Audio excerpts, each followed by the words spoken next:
The institution SAPS is intact. Yes, you have elements who do what they are not supposed to do.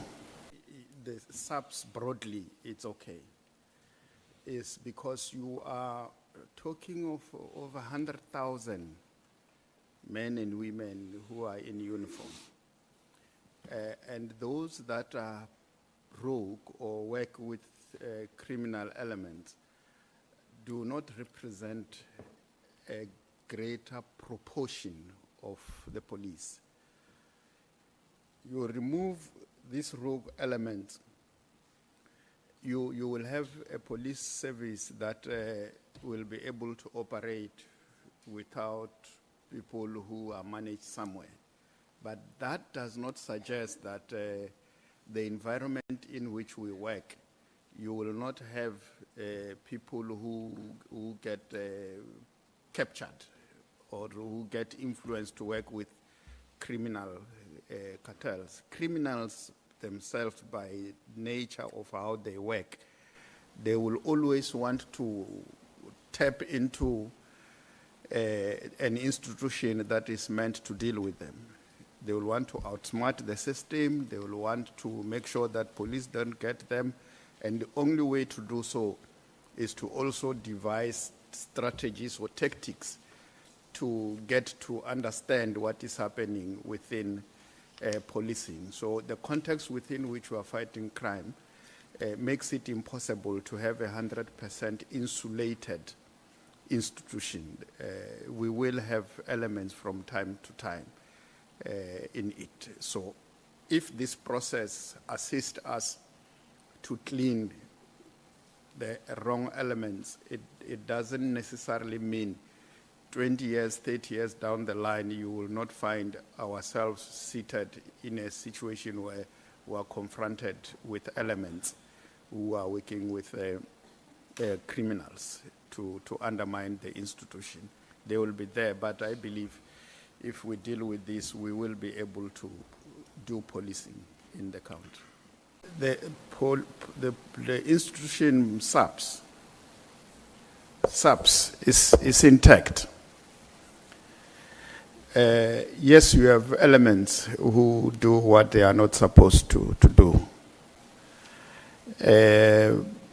You remove these elements, will SAPS operate? I say it is operating now. It will operate better.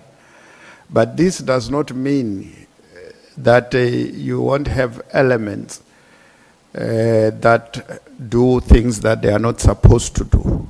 Because if I say that, and 6 months down the line or 12 months down the line, something comes out that somebody is engaged in activities that they are not supposed to engage in, and then I will be asked, but you said it will never happen. So I can't sit here and say something like that. This is a big institution, as I said, over 100,000 men and women that are functional. You have a minority that is doing what it's not supposed to do. We have these hearings now involving the minister, the national commissioner, the provincial commissioner of KZN as the main person. But the institution is functioning effectively despite this. This is an indication that the body is well. It's just that the body is not 100% well. Because if it was 100% well, we wouldn't be here. Oh, well. I thought you said white. No, well. No, well.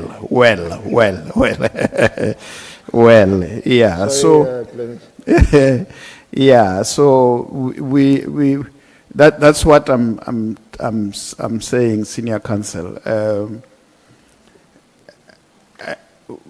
You know, a perfect society or a perfect institution we wish to have, we will always have elements in it that are doing things they are not supposed to do. And I agree with your session around the resources that SAPS, that have affected SAPS. for instance, the number of police officers that we have today is less than what we had in 2010. So over the years, people have been leaving because of old age, others resigning because there are other things they are pursuing. But we're not replenishing every year. It's in the past 3 years that the president intervened and we were able to recruit 10,000 personnel every year to join SAPS, which gave us 30,000 over 3 years. It has never happened in the history of South Africa to train 10,000 police officers at a go.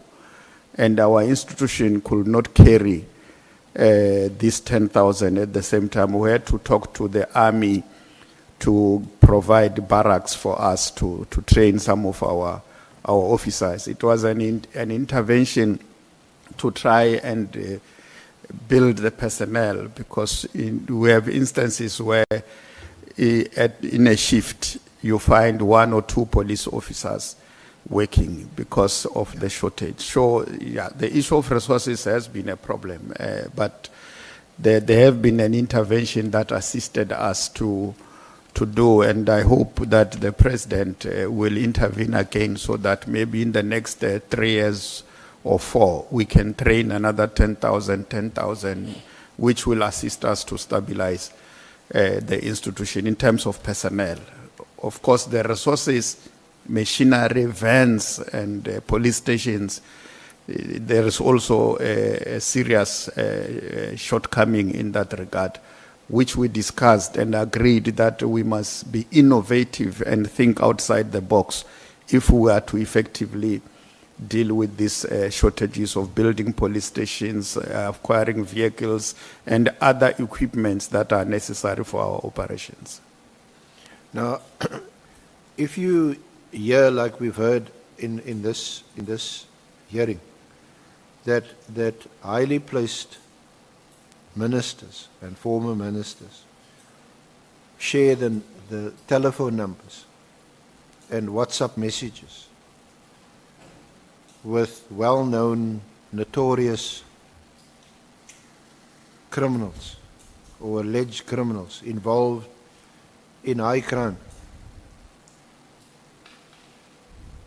Would you do something like that? Have you got any numbers of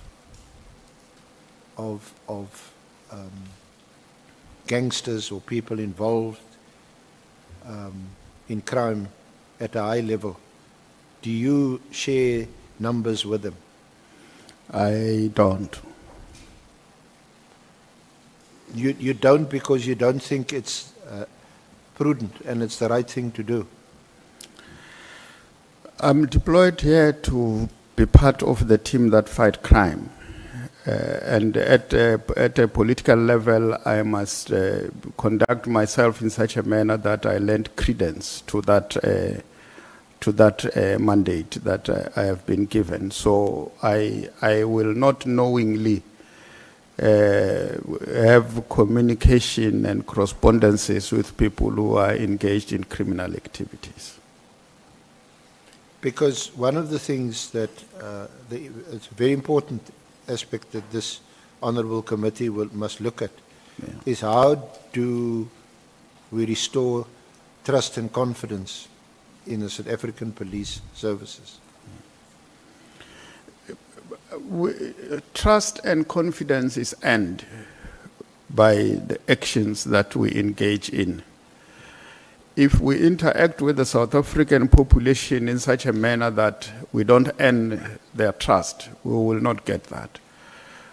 I have said on several occasions when I interact with the leadership of the police and with communities that we must earn our trust. When we go to a community and we engage with the community must be able to say, we are happy with the conduct of police officials in our local station, in the district, in the province, and national.